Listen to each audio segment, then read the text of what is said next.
Alhamdulillah, sahabat Quran, akhirnya kita sudah sampai pada pembahasan qiraatut tajwidil Quran surah Quraisy ayat 4.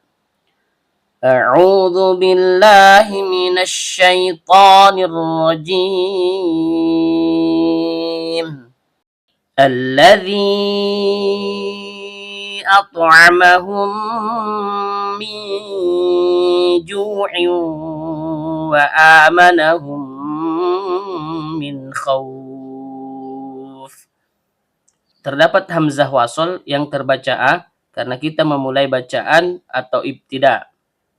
Kemudian hukum bacaan alif lam syubbiha bisyamsiyah atau dalam kitab Hidayatul Rahman fi Tajwidil Quran disebut juga dengan alif lam mulhaq bisyamsiyah.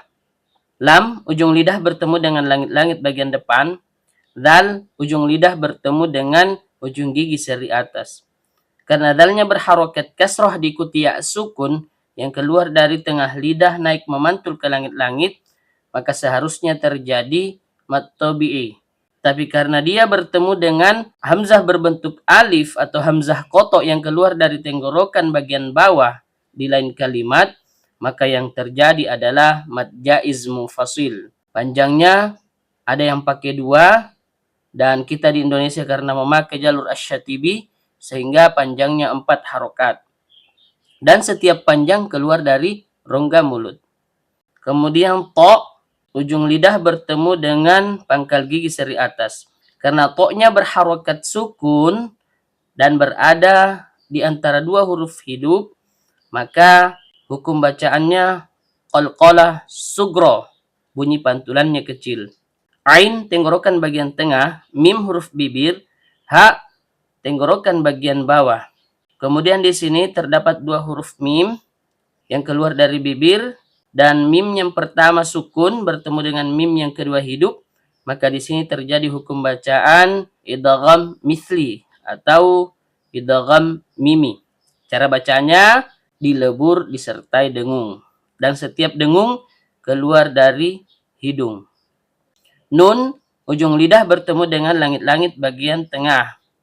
Karena nunnya sukun bertemu dengan huruf jim yang keluar dari tengah lidah naik memantul ke langit-langit, maka di sini terjadi hukum bacaan ikhfa hakiki ausat, dibaca samar disertai dengung dan setiap dengung keluar dari hidung.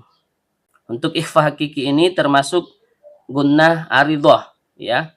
Jadi berbeda dengan ketika ada mim dan nun yang bertasydid, itu disebut sebagai gunnah asli.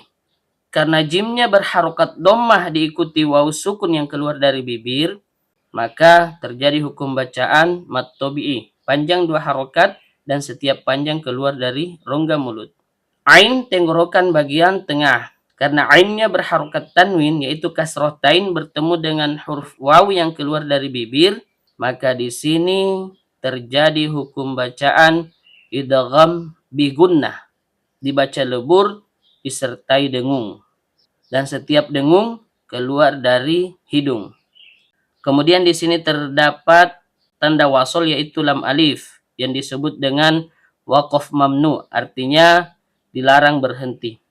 Kita lanjut, ada hamzah koto atau hamzah berbentuk alif keluar dari tenggorokan bagian bawah.